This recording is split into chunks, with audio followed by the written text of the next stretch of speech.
Kesimpulan dari modul 6, membuat laporan. Bagaimanakah laporan itu dibuat dan disebarkan atau istilahnya diseminasi. Untuk penulisan laporan PPK, kita lihat dari sistematikanya ya, apa saja. Terdiri dari abstrak, bab 1 pendahuluan, bab 2 kajian teori, bab 3 pelaksanaan penelitian, bab 4 hasil penelitian dan pembahasan, dan bab 5 kesimpulan saran. Sekarang apa sih setiap komponen itu? Abstrak itu adalah saripati dari penelitian, di mana ketika pembaca membaca itu dengan mudah memahami semua kesimpulan atau summary atau ringkasan umum dari penelitian yang terdiri dari tujuannya, dari manfaat, dari pelaksanaan, dari pembahasan dan kesimpulannya. Untuk bab 1 itu latar belakang masalah diungkapkan di situ, kemudian rumusan masalah, tujuan penelitian dan manfaat. Untuk kajian teori ini terkait dengan kata-kata kunci yang harus diuraikan dari judul penelitian. Ya, kita merujuk pada buku, e-book, jurnal, skripsi. Jadi harus ada rujukannya. Jangan lupa dituliskan daftar pustakanya. Untuk bab 3 itu pelaksanaan penelitian. Subjek penelitiannya diungkapkan di situ, anak didik kita tuh kelas berapa, karakteristiknya seperti apa, waktunya kita melaksanakannya kapan, subjek mata pelajarannya apa, topiknya apa, dan seterusnya.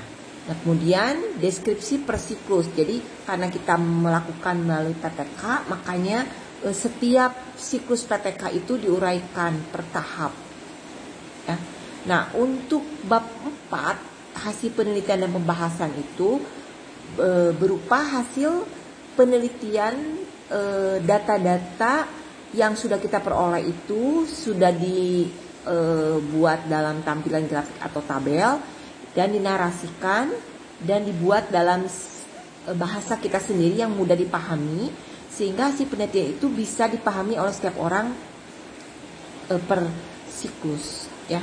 Kemudian pembahasan per siklus ini artinya apa yang sudah dipaparkan di hasil penelitian tadi itu kemudian dibahas secara baik secara umum maupun secara teori itu di bawahnya itu, di bagian B-nya ya. Jadi itu juga sama per siklus. Pada akhirnya kita akan merujuk pada pembahasan itu rumusan masalah. Jadi setiap rumusan masalah kita bahas di pembahasan supaya jawabannya bisa kita ketahui. Nah, masuklah ke kesimpulan dan saran. Kesimpulan dan saran di sini kesimpulan dari penelitian kita yang merujuk pada rumusan masalah.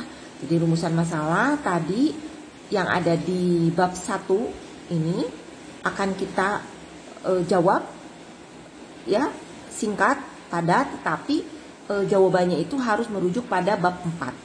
Kemudian saran dari hasil penelitian itu apa, ditujukan pada PPTK, kepada sesama guru dan seterusnya. Kemudian teknik penulisan itu dalam penulisan laporan itu, karena laporan ini dibaca oleh setiap orang dan menjadi sebuah keharusan, sehingga kita harus memahami EYD. Ya, harus betul EYD-nya, tidak boleh membuat kalimat yang gaul, bahasa gaul. Kemudian penulisan membentuk kalimat yang baik ya, yang efektif. Dalam satu alinea itu ada kalimat pokoknya, antar satu alinea dengan alinea lain ada keterkaitannya gitu ya. Kemudian format penulisan di sini misalnya margin kiri, margin kanan, margin atas, margin bawah pada lembar itu berapa senti ya. Kemudian kalau ada judul berarti marginnya juga margin tetap, tapi mungkin penomorannya ada di bawah atau di atas seperti itu ya. Jadi harus diperhatikan. Untuk penomoran juga sama, ada penomoran itu kan yang sistem angka, Arab dan sebagainya ya. Jadi pilih salah satu dan konsisten dalam penulisan itu.